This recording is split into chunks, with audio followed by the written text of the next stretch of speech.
Hello दोस्तों, कैसे हैं आप। उम्मीद करता हूं सभी बहुत अच्छे होंगे। आज मैं लेके आया हूं क्लास 10th का चैप्टर फर्स्ट का अगला पार्ट यानी कि पार्ट थर्ड। पहले दोनों पार्ट अगर आप लोगों ने नहीं देखे हैं तो डिस्क्रिप्शन बॉक्स में लिंक है, देख लीजिएगा। अभी तक हमने पहले दोनों पार्ट में मिलकर क्या सीखा, एक बार उसे देख लेते हैं। क्लास 10th के पहले चैप्टर में हमने क्या सीखा था। हमने केमिकल्स रिएक्शंस के बारे में पढ़ा कि केमिकल रिएक्शंस क्या होती हैं। इसके साथ केमिकल इक्वेशन के बारे में पढ़ा, केमिकल इक्वेशन क्या होती है। इसके हमने दो टाइप पढ़ी, वर्ड इक्वेशन और आपकी सिंबल इक्वेशन। इसके बाद हमने टाइप्स ऑफ केमिकल रिएक्शन पढ़े।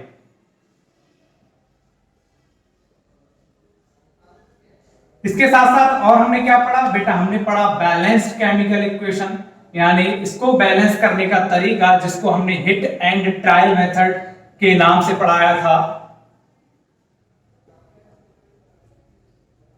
इतनी सारी चीजें पढ़ चुकी हैं हम। Generally types of chemical reactions में क्या पढ़ा था हमने, composition reaction, decomposition reaction, displacement reaction, double displacement reaction. इसके साथ साथ जब हम रिएक्शंस को लिख रहे थे तो मैंने काफी सारी चीजें आपके लिए स्टेप्स बताए थे, किस तरह करके कोई रिएक्शन लिखी जाती है और किन किन सावधानियों का हमें ध्यान रखना है केमिकल रिएक्शंस को लिखने के लिए। जैसे क्या बताया था कि रिएक्टेंट होगा, प्रोडक्ट होगा, इन दोनों के बीच एरो लगाएंगे। अगर दो या दो से ज्यादा रिएक्टेंट हैं तो उनके बीच प्लस का सिंबल लगाएंगे। इसके साथ साथ मैंने आपको एक बहुत इंपॉर्टेंट चीज बताई थी बेटा, वो क्या चीज थी, जरा दोबारा ध्यान देना, आपको रिमाइंड हो जाएगा। मैंने कहा था जब रिएक्टेंट से प्रोडक्ट की साइड जाएंगे तो हम दो तरह के एरो यूज करते हैं। पहला एरो सिंगल एरो यानी वन डायरेक्शनल, दूसरा एरो डबल एरो यानी कि two directional. Then one directional and two directional arrow जब मैंने बताए थे तो मैंने आपको बताया था कि ये रिएक्शन, फॉर एग्जांपल मैंने क्या बताया था आपके लिए, जैसे कि Fe plus CuSO4 give rise FeSO4 plus Cu।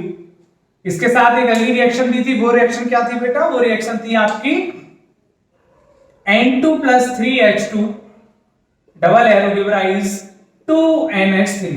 तो मैंने कहा था ये रिएक्शन और ये रिएक्शन में क्या फर्क है, ये रिएक्शन सिर्फ ऐसे प्रोसीड होगी, ये ऐसे भी प्रोसीड हो सकती है, ऐसे भी प्रोसीड हो सकती है। यानी पहली वाली रिएक्शन सिर्फ वन डायरेक्शनल रिएक्शन है और जबकि दूसरी रिएक्शन क्या है आपकी, डबल डायरेक्शनल रिएक्शन है। पहली रिएक्शन को हम इररिवर्सिबल रिएक्शन के नाम से जानते हैं, जबकि दूसरी रिएक्शन को हम रिवर्सिबल रिएक्शन के नाम से जानते हैं। तो आज मैं आपका अगला टॉपिक स्टार्ट करने वाला हूं यही कि क्यों इस रिएक्शन में इन दोनों रिएक्टेंट्स ने आपस में मिलकर ये प्रोडक्ट बनाए, जबकि अगर यही दोनों प्रोडक्ट बैकवर्ड हो जाए तो क्यों ये नहीं बन सकता, क्या रीजन है, किस वजह से नहीं बन रहा है। चलिए तो स्टार्ट करते हैं आपका आज का टॉपिक, किस वजह से ये एलिमेंट या फिर ये रिएक्शन प्रोसीड हो रही है या नहीं हो रही है। इसके साथ साथ केमिकल रिएक्शन से हमें क्या क्या डिटेल मिलती है और क्या क्या डिटेल नहीं मिलती है। पहली रिएक्शन में लिख लेता हूं, रिएक्शन ए Fe plus CuSO4 give rise FeSO4 plus Cu। Number 2 N2 plus 3H2 reversible reaction 2NH3। अगर मैं अभी इस रिएक्शन को रिवर्स कर दूं, लाइक इस रिएक्शन को मैं इस तरह करके कर दूं, Cu plus FeSO4 give rise क्या बनेगा, और इसको मैं रिवर्स कर दूं 2NH3 गिव राइज क्या बनेगा। ये दोनों रिएक्शन मैंने आपको लिख दी हैं। तो जैसे कि इस रिएक्शन में आप एरो देख रहे हैं, डबल डायरेक्शनल एरो है, तो इसमें कोई शक नहीं है, इसमें जनरली क्या बनेगा, आपका जो प्रोडक्ट है वही आपका वापस बन जाएगा। यानी 2NH3 से क्या टूटेगा आपका N2 plus 3H2। It is clear कि इन दोनों रिएक्टेंट ने आपस में मिलकर ये प्रोडक्ट बनाया। अगर इसी प्रोडक्ट को हमने दोबारा से ब्रेक डाउन किया तो ये दो रिएक्टेंट बन गए, यानी अब ये प्रोडक्ट है बेटा। ये वाला हिस्सा हमेशा प्रोडक्ट हिस्सा रहेगा, ठीक है, और ये वाला हिस्सा हमेशा रिएक्टेंट हिस्सा रहेगा। आप ये ना समझे ये वाला प्रोडक्ट है और ये रिएक्टेंट है, ये प्रोडक्ट ही रहेगा आपके राइट हैंड साइड और लेफ्ट हैंड साइड रिएक्टेंट ही रहेगा। जैसा कि मैंने आपको पहले भी केमिकल रिएक्शंस को लिखते टाइम बताए थे कि किन किन सावधानियों का हमें ध्यान रखना है, वही सावधानियां, वही सारे आइडिया, रूल, रेगुलेशन, स्टेप्स हमें यहाँ भी फॉलो करनी है। अब बात करें इस रिएक्शन की, इस रिएक्शन में जनरली Cu प्लस FeSO4 आपस में रिएक्शन नहीं कर पा रहे। जनरली अगर हम इस रिएक्शन को कराएंगे तो ये रिएक्शन प्रोसीड नहीं होगी, नो रिएक्शन।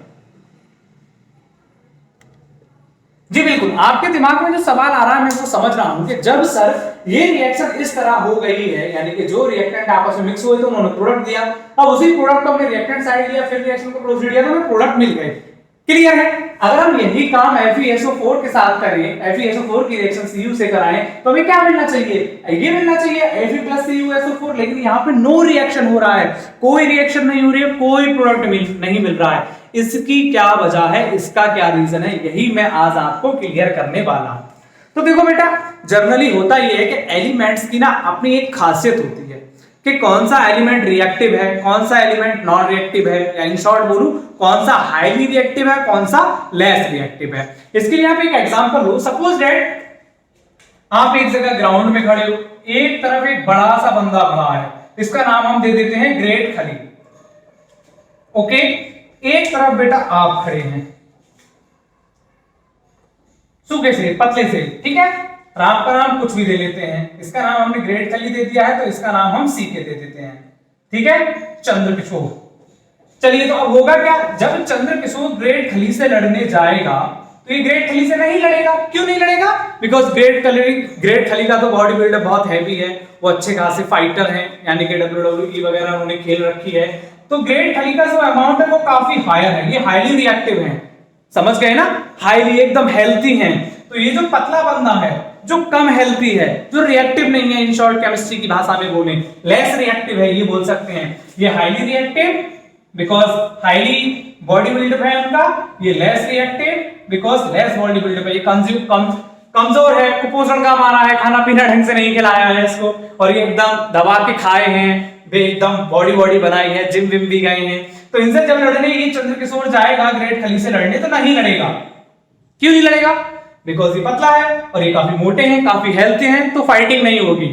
जब ग्रेट खली चाहे तो इससे कभी भी लड़ सकते हैं, ये चाह के भी ग्रेट खली को नहीं रोक सकता कि भैया मुझे नहीं लड़ना है, रुक जाओ। ग्रेट खली का मन होगा तो कभी भी आएंगे, उठा के पटक देंगे, मामला सेट।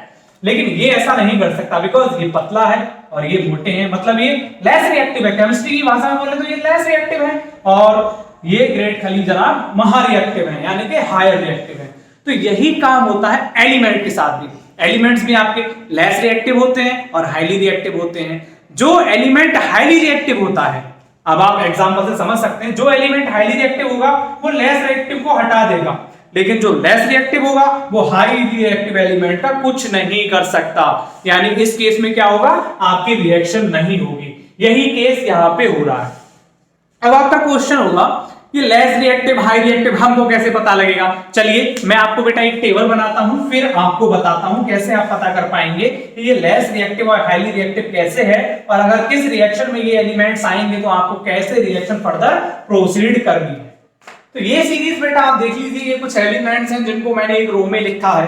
अब यहाँ देखने वाली बात ये है कि यहाँ से लेके यहाँ तक, फिर ये एलिमेंट जो है बेटा यहाँ से स्टार्ट है, ठीक है। मैं इसको एरो बना देता हूँ, ये एलिमेंट जो है आपके यहाँ से स्टार्ट है, यहाँ से ये कंटिन्यू लग जाएंगे। अगर मैं यही बनाता तो सारे नहीं आते, इसलिए मैंने यहाँ पे बना दिया है। अब जनरली इसमें आप एलिमेंट्स को देख लीजिए, इसमें जनरली क्या है, इनकी जो रिएक्टिविटी है टॉप टू बॉटम डिक्रीज करेगी बेटा, इसीलिए मैंने ये सिंबल बनाया है रिएक्टिविटी का, ये एरो जो रिएक्टिविटी है आपकी टॉप टू बॉटम डिक्रीज कर जाएगी, और bottom to top is reactivity आपकी इंक्रीज कर जाएगी।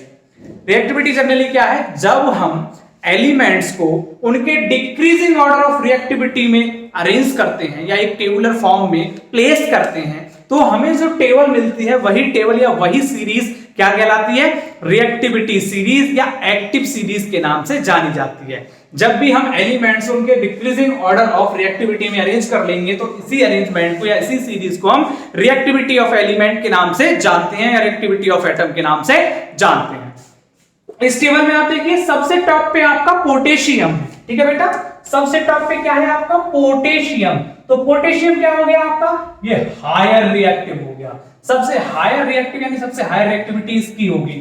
सबसे नीचे बेटा क्या है, सबसे नीचे है आपका AU, ये आपका लेस रिएक्टिव हो गया, ठीक। तो अगर इन शॉर्ट में कहूं, कभी भी Au पोटेशियम को डिस्प्लेस नहीं कर सकता, लेकिन पोटेशियम Au को डिस्प्लेस कर सकता है। ठीक, इसके साथ साथ कैल्शियम प्लैटिनम को डिस्प्लेस कर सकता है, लेकिन प्लैटिनम कैल्शियम को डिस्प्लेस नहीं कर सकता, बिकॉज कैल्शियम क्या है, हायर रिएक्टिव है कंपेयर टू प्लैटिनम के। ठीक है, तो इस टेबल को आप एक बार ध्यान रख लीजिए। इसी टेबल की हेल्प से मैं आपको कई सारी रिएक्टिविटी कराऊंगा, ठीक है, कई सारी रिएक्शंस कराऊंगा जो आपको इजीली अंडरस्टैंडेबल हो जाएंगे। इसके साथ साथ जितने भी एलिमेंट हाइड्रोजन, ये हाइड्रोजन है तो ये बाकी हाइड्रोजन के नीचे हैं, जितने भी एलिमेंट हाइड्रोजन से नीचे आ रहे हैं वो किसी भी कंडीशन में हाइड्रोजन को रिप्लेस नहीं कर सकते, बिकॉज ये सब हाइड्रोजन से लेस रिएक्टिव है। लेकिन हाइड्रोजन इन सारे एलिमेंट्स को डिस्प्लेस कर सकता है, ये हाइड्रोजन को नहीं कर सकते, हाइड्रोजन इनको कर सकता है, और ये सारे एलिमेंट हाइड्रोजन को डिस्प्लेस कर सकते हैं। ओके, आप समझ गए। एक बार दोबारा समझ लीजिए, दो लोग हैं, एक ये पतला सा सूखा सा कुपोषण का मारा बंदा है, एक ये मोटा सा हैवी सा एकदम बेहतरीन बंदा है। ये पतला वाला बंदा इससे लड़ाई करने कभी नहीं जाएगा, बिकॉज इसको पता है कि ये अगर इसके पास गया तो ये इसको दबादब ठोकेगा पीटेगा। ये मोटा वाला बंदा जो है, ये मोटा वाला बंदा जस्ट इससे जब मन होगा तब लड़ाई कर लेगा, तब इसको ठोकेगा पीटेगा, सेट करेगा और अपना एंटरटेन कर लेगा। सेम एलिमेंट के साथ भी है, जितने भी लेस रिएक्टिव एलिमेंट है वो कभी भी हाईली रिएक्टिव एलिमेंट के पास नहीं जाएंगे। इसको हम नाम दे देते हैं हाईली रिएक्टिव एलिमेंट। ठीक है, जितने भी लेस रिएक्टिव एलिमेंट है वो हाईली रिएक्टिव एलिमेंट के पास नहीं जाएंगे, लेकिन हाईली रिएक्टिव एलिमेंट हमेशा लेस रिएक्टिव एलिमेंट के पास आ सकते हैं, उन्हें डिस्प्लेस कर सकते हैं। यही काम हो रहा था बेटा आपकी इस रिएक्शन में। देखिए Fe plus CuSO4 give rise. अब आप इस रिएक्टिविटी सीरीज में देखिएगा, ठीक है बेटा, रिएक्टिविटी सीरीज में बेटा आपका Fe यहां पे है, यानी Fe से ऊपर कहीं भी आपका Cu नहीं है, तो Fe क्या करेगा, इजीली Cu को डिस्प्लेस कर देगा, तो ये हो जाएगा FeSO4 प्लस Cu। ओके, इसके नीचे कहीं Fe होगा, हालांकि मैं आपको अभी दोबारा से एक रिएक्टिविटी कंप्लीट सीरीज आपके सामने शो करूंगा, वहां से आप देख लीजिएगा। अभी मैंने बस छोटी सी सीरीज लिखी है, तो इसमें हाँ मिल गया, ये रहा, सॉरी मेरा ध्यान नहीं था। आयरन से नीचे है Cu, तो क्या कर देगा, आयरन Cu को डिस्प्लेस कर देगा, यानी कि कर दिया डिस्प्लेस। लेकिन Cu आयरन को डिस्प्लेस नहीं कर सकता। अगर अभी आप चाहें इस रिएक्शन को मैं कुछ इस तरह रख के कर लूं कि Cu plus FeSO4 give rise, तो ये रिएक्शन प्रोसीड नहीं होगी। क्यों नहीं होगी, बिकॉज ये लेस रिएक्टिव है और ये हाईली रिएक्टिव है। ठीक है बेटा, और एग्जांपल्स देता हूं जिससे कि आप समझ लें जल्दी से क्या कैसे रिएक्शन प्रोसीड हो रही है और कैसे नहीं हो रही है, और क्यों ये रिएक्शन में ये एलिमेंट इसको डिस्प्लेस नहीं कर रहा है, ये एलिमेंट इसको डिस्प्लेस कर रहा है। हालांकि आप ये समझ चुके होंगे, फिर भी 2-4 एग्जांपल ले लेते हैं और इस टेबल पे बाकायदा ध्यान रखिएगा। ओके बेटा, चलिए अब देखिए बेटा, ये कुछ एग्जांपल्स हैं। Zn plus FeSO4, Mg plus CuSO4, Cu plus 2AgNO3, Au, sorry ये Al दिया है मैंने, Au कर देता हूं इसको, Au प्लस 3FeSO4।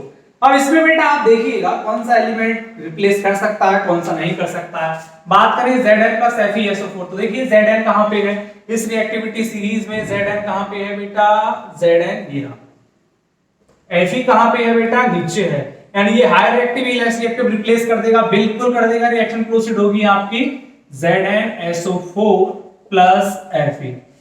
दूसरी Mg प्लस CuSO4, Mg कहां पे है बेटा, ये रहा, Cu कहां पे है बेटा, Cu आपका ये रहा, यानी रिप्लेस कर देगा, बिल्कुल रिएक्शन प्रोसीड होगी आपकी MgSO4 प्लस Cu। आगे देखिए Cu प्लस 2AgNO3, तो Cu आपको मिल गया, Ag आपका कहां पे है बेटा, Ag Mg है, ये तो Ag गिरा, Cu और Ag, यानी कि ये हाईली रिएक्टिव है, ये लेस रिएक्टिव है, बिकॉज नीचे की तरफ जा रहे हैं, रिएक्शन प्रोसीड हो जाएगी, यानी कि CuNO3 प्लस Ag 2Ag। ठीक है, अब Au प्लस 3FeSO4 को देखिए, Au प्लस 3Fe, Au कहां पे है, दिस वन इज Au, और 3Fe यानी Fe कहां पे है, Fe दिस वन, ये हाईली रिएक्टिव है, ये लेस रिएक्टिव है, तो ये रिएक्शन बेटा प्रोसीड नहीं होगी, नो रिएक्शन। और अगर यही रिएक्शन होती बेटा Al प्लस 3FeSO4, तो क्या होता देख लीजिए, Al कहां पे है, एल्यूमिनियम दिस वन, और Fe दिस वन, यानी लेस रिएक्टिव और हाईली रिएक्टिव का सीन, तो ये रिएक्शन प्रोसीड हो जाती है आपकी Al3FeSO4 प्लस Fe। ओके, ये रिएक्शन आपकी क्या हो जाती है बेटा, प्रोसीड हो जाती है। एक बार रिएक्शंस को आप केमिकल बैलेंस करते चलिएगा। मैं आपको जस्ट अभी डिस्प्लेसमेंट यहाँ पे सिखा रहा हूँ, इसलिए मैंने क्या किया है, Li प्लस Li को Fe की जगह ट्रांसफर कर दिया है, बस कि आपके Fe यहाँ आएगा और Li आपका यहाँ आएगा। चलिए कुछ और एग्जांपल करा देते हैं आपको जल्दी जल्दी, जिससे कि आप और एग्जांपल समझ लेंगे। सब तो थोड़े सिंपल से थे, एक दो एग्जांपल और लेके चलते हैं बेटा। कुछ और एग्जांपल दिए मैंने, Fe+2HCl, Mg+2H2O, Ca+2H2O, CuCl2 PbCuO Mg।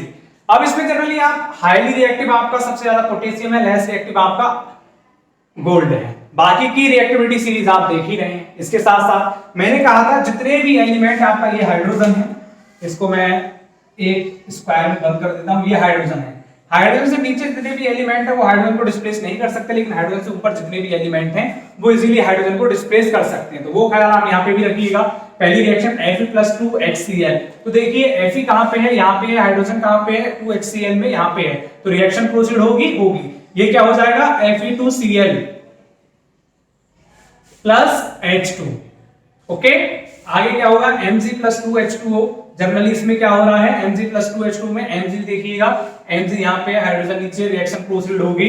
Ca+2H2, Ca कहां पे है, ये है, हाइड्रोजन नीचे, रिएक्शन प्रोसीड होगी।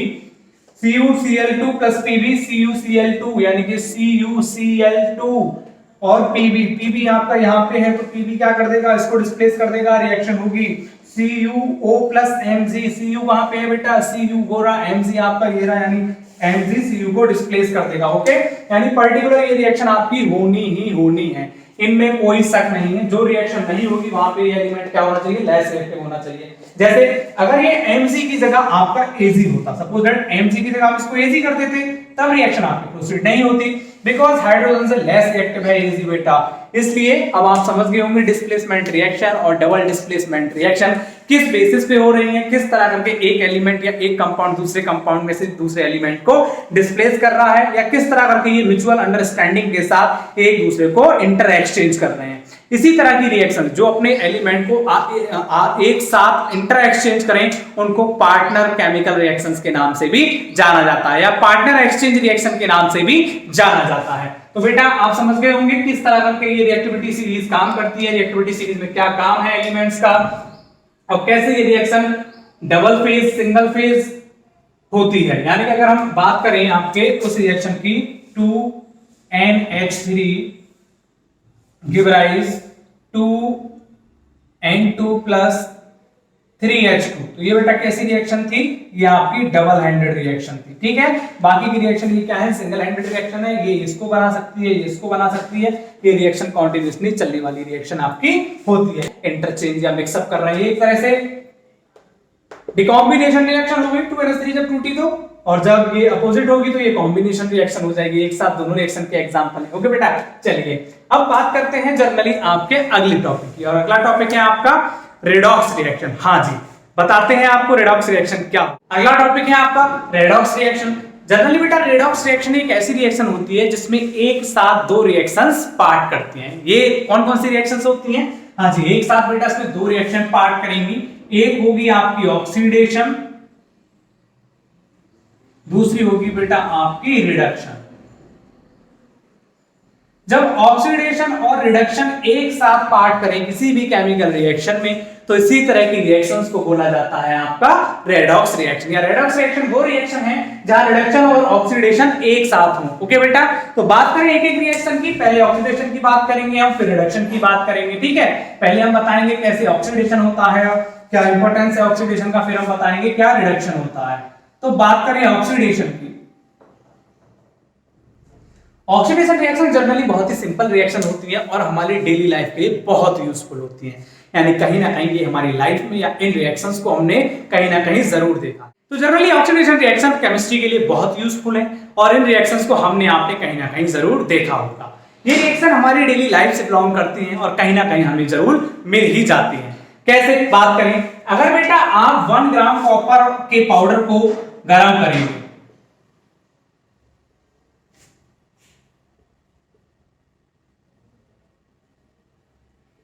अगर आप 1 ग्राम कॉपर के पाउडर को गर्म करेंगे एक चाइना डिश में, ठीक है, एक चाइना डिश लेंगे आप, उसमें कॉपर का पाउडर रखेंगे, देन उसको आप क्या करेंगे, हीट करना स्टार्ट करेंगे। देन थोड़ी देर बाद आप क्या देखेंगे, थोड़ी देर बाद आप देखेंगे ये जो कॉपर का पाउडर था वो ब्लैक कलर का हो जाता है और क्या बनाता है, ब्लैक कॉपर ऑक्साइड बनाता है। इन शॉर्ट अगर मैं आपको इसे केमिकल रिएक्शंस के दिखाने की कोशिश करूं तो ये कुछ इस तरह करके हो सकता है कि कॉपर को लिया आपने, उसे हीट दी, और हीट करने के लिए बेटा क्या चाहिए होता है, ऑक्सीजन चाहिए होती है, ठीक है। तो ये कॉपर पाउडर है, इसको आपने ऑक्सीजन के साथ हीट कराया तो जनरली ये क्या हो गया, 2CuO, यानी कि इसको बैलेंस करने के लिए यहां 2 लगा देंगे। अब हुआ क्या, आपने कॉपर को हीट किया एक चाइना डिश में, चाइना डिश ली, चाइना डिश जनरली बेटा एक बर्तन होता है या एक पॉट होता है जो कुछ इस तरह का होता है। तो इसमें आप रखने के बाद कॉपर पाउडर को हीट करेंगे तो जनरली ये ऑक्सीजन से रिएक्शन करने के बाद क्या हो जाएगा, कॉपर ऑक्साइड में कन्वर्ट हो जाएगा। इसके साथ साथ इसका कलर भी बेटा कैसा हो जाएगा, ब्लैक हो जाएगा। अब आपके दिमाग में ये सवाल आएगा कि आखिरकार ये ऐसा क्यों हो गया, तो यही मेन रीजन है आपके ऑक्सीडेशन का। जब भी किसी एलिमेंट के साथ ऑक्सीडेशन अटैच हो जाता है तो वो प्रोसेस क्या कहलाती है, ऑक्सीडेशन कहलाती है, यानी वो एलिमेंट क्या हो जाता है बेटा, ऑक्सीडाइज हो जाता है। इसको और समझाने के लिए मैं आपको कह सकता हूं कि ऑक्सीडेशन जनरली वो रिएक्शंस हैं जो हमारी डेली लाइफ में कहीं ना कहीं जरूर होती रहती हैं और हमारे लिए बहुत इंपॉर्टेंट है। जैसे कि कॉपर के साथ हमने रिएक्शन में कॉपर को जस्ट हमने हीट किया, हीट करते टाइम उसने एटमॉस्फेयर में प्रेजेंट ऑक्सीजन के साथ रिएक्शन करी, रिएक्शन करने के बाद उसने ऑक्साइड बना दिया, इस ऑक्साइड का कलर भी चेंज हो गया, ये ब्लैक कॉपर ऑक्साइड हो गया। तो ये जो रिएक्शन है यही रिएक्शन बेटा ऑक्सीडेशन रिएक्शन के अंडर आती है। जनरली मैंने क्या कहा था, मैंने अभी कहा था कि जब भी कोई एलिमेंट ऑक्सीजन के साथ अटैच हो जाता है तो वो ऑक्सीडेशन को पार्ट करता है या उस एलिमेंट को ऑक्सीडाइज कर देता है। इन शॉर्ट अगर मैं बताना चाहूं तो हम कह सकते हैं जब भी किसी एलिमेंट में ऑक्सीजन ऐड हो, ठीक है, या उस एलिमेंट से हाइड्रोजन डिटैच हो, यानी ये गेन करे, ऑक्सीजन को गेन करे और हाइड्रोजन को लूज करे, या फिर और हाइड्रोजन को रिटेन करे, इसको क्या बोलेंगे, यानी कि ऑक्सीजन ले रही हो और हाइड्रोजन को दे रही हो, ये लेना हो गया और ये आपका देना हो गया। ऐसे कंडीशन में क्या होता है बेटा, जनरली यही कंडीशन होती है आपकी ऑक्सीडेशन की कंडीशन। यानी कि मान लो सपोज दैट यहाँ पे कॉपर था, कॉपर के साथ आपने ऑक्सीजन की रिएक्शन कराई तो क्या बन गया बेटा, 2CuO बन गया। तो यानी कॉपर ने क्या किया, ऑक्सीजन को ले लिया, तो हमने क्या कहा था, पॉजिटिव, यानी ऑक्सीजन अटैच हो तो इसमें ऑक्सीजन अटैच हो गया, तो ये रिएक्शन हो गई बेटा आपके ऑक्सीडेशन की। और कहीं पे अगर ऑक्सीजन नहीं है तो वहां क्या होगा, हाइड्रोजन डिटैच होगा। जब हाइड्रोजन डिटैच होगा तब वहां पे ऑक्सीडेशन होगा। कैसे होगा, इसका एग्जांपल देखिए आप, कॉपर लिया था बेटा, कॉपर लिया था, 2Cu की रिएक्शन हुई थी O के साथ और ये हो गया था 2CuO। तो जनरली जब हमारा ये कॉपर ऑक्साइड बन गया यानी ऑक्सीडेशन हो गया, अब इसके साथ अगर हम हाइड्रोजन गैस को पास करें यानी 2CuO पे हम हाइड्रोजन गैस को पास कराएं तो ये क्या हो जाएगा, कॉपर ऑक्साइड से यहाँ पे क्या होगा बेटा, कॉपर ऑक्साइड में ऑक्सीजन डिटैच होगा तो ये बनाएगा Cu प्लस H2O। ओके, तो ये जनरली 2H2O 2Cu। अब क्या हुआ, हाइड्रोजन ने ऑक्सीजन को अपने पास बुलाया और कॉपर ऑक्साइड से कॉपर को दे दिया। अभी इसका कलर कैसा था बेटा, ब्लैक था, लेकिन जब ये रिएक्शन होगी तो अब कॉपर का कलर कैसा हो जाएगा, येलो हो जाएगा। तो ये रिएक्शन क्या हो गई, ये रिएक्शन हो गई बेटा आपकी रिडक्शन, यानी कि रिमूवल ऑफ ऑक्सीजन। तो रिडक्शन को आप क्या बोल सकते हैं, रिडक्शन को बोल सकते हैं removal of oxygen and addition of hydrogen is known as reduction. चलिए इसको मैं बाद में कराऊंगा, पहले मैं ऑक्सीजन के बारे में बताऊंगा आपको, यानी ऑक्सीडेशन के बारे में बताऊं बेटा। तो ये जनरली मैंने आपको एक एग्जांपल दिया था, कॉपर की ऑक्सीजन के साथ रिएक्शन, कॉपर ऑक्साइड बना दिया, यानी तो अटैचमेंट या गेन ऑफ ऑक्सीजन हो गया। अब बात करें लॉस ऑफ हाइड्रोजन की, कब लॉस ऑफ हाइड्रोजन होगा, कैसे ये रिएक्शन आपकी ऑक्सीडेशन रिएक्शन के अंदर काउंट होगी। चलिए तो मैं एग्जांपल लेते हैं इसका। इन दो रिएक्शंस को देखिएगा बेटा, आपकी एक रिएक्शन ये और अगली रिएक्शन ये। 4HCl plus MnO2 give rise MnCl2 plus 2H2O plus Cl2। इस रिएक्शन में आप देखिएगा यहाँ पे हाइड्रोजन है, तो हमने क्या कहा था, removal of hydrogen. Removal of hydrogen is also known as oxidation, या फिर जहां पर हाइड्रोजन किसी भी एलिमेंट से रिमूव हो वो भी ऑक्सीडेशन को ही पार्ट करते हैं। जैसे कि 4HCl से आपका क्या हुआ, हाइड्रोजन रिलीज हो गया, ठीक है, Mn यहाँ पे अटैच हो गया, Mn को गेन किया तो ये भी क्या हो गया, आपका ऑक्सीडेशन हो गया। आगे देखिए 2H2S plus O2, तो यहां से भी हमें हाइड्रोजन हटाना है तो ये क्या हो गया 2H2 plus S2, तो ये S2 भी क्या हो गया 2H2S से निकला है तो ये भी ऑक्सीडेशन हो गया। और यहाँ पे ऑक्सीजन आपके हाइड्रोजन के साथ मिलकर इसने वाटर बनाया, यही काम यहाँ पे हुआ, वाटर बनाया, और यही आपका Cl अलग निकाला। यानी जहां पे हाइड्रोजन भी अगर रिमूव हो रहा हो किसी केमिकल रिएक्शन से, तो वो केमिकल रिएक्शंस भी ऑक्सीडेशन रिएक्शंस के नाम से जानी जाती है। तो यहाँ पे क्या हो रहा है, जनरली रिमूवल ऑफ हाइड्रोजन हो रहा है, यहाँ पे क्या हो रहा है, जनरली एडिशन ऑफ ऑक्सीजन हो रहा है। तो इन दोनों ही केस में या इन दोनों ही कंडीशन में रिएक्शन क्या कहलाएगी, आपकी ऑक्सीडेशन रिएक्शंस के नाम से जानी जाएगी। और हम बताएं तो हम ये कह सकते हैं वो केमिकल रिएक्शन जहां पे अगर कभी भी ऑक्सीडेशन अटैच हो रहा है, ऑक्सीडेशन लिया जा रहा है केमिकल रिएक्शन, तो वो ऑक्सीडेशन रिएक्शन कहलाएगी। और अगर हाइड्रोजन लिया जा रहा है केमिकल रिएक्शंस के थ्रू, तो वो रिडक्शन कहलाएगी। अगर इसी का अपोजिट हो, कोई केमिकल रिएक्शन ऑक्सीजन को छोड़े और हाइड्रोजन को ले, या हाइड्रोजन को छोड़े तो ऑक्सीजन को ले, तो अब आप इसीलिए समझ पाएंगे कि कहां पे ऑक्सीडेशन हो रहा है, कहां पे रिडक्शन। को शेट ठोक दीजिए महाकाल का, दबा के लाइक और शेट ठोक दीजिए, पार्टी चलेगा, ऐसा नहीं चलेगा। लाइक ठोकी दबा के, लाइक ठोकिए, यहाँ पे देखिए, शेट ठोक दीजिए, संख्या 5000 क्रॉस हो जाए, महाकाल का आशीर्वाद से एकदम जो है।